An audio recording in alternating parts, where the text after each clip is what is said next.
একটা টাইমার কিভাবে কানেকশন করবেন, কানেকশনটি এখন দেখাবো। তো এখানে 4টা পিন থাকে সাধারণত।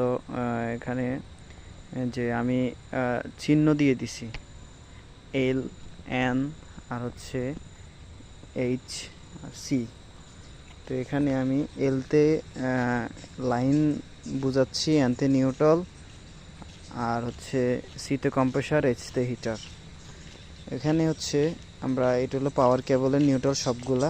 এখানে সবগুলো নিউট্রাল কমন হয়ে টাইমারের নিউট্রালে লেগে যাবে। আর এটা হচ্ছে পেজ, ভিতরে ফ্যান মোটর এবং হচ্ছে ইলেকট্রিক লাইনের ফেজ দুটো কমন হয়ে এখানে টাইমারের এলের মধ্যে লেগে যাবে আর কি। তো আমি এখানে টাইমারের এলের মধ্যে লাগিয়ে দিচ্ছি। ওকে, আমাদের বাকি থাকতেছে আর হচ্ছে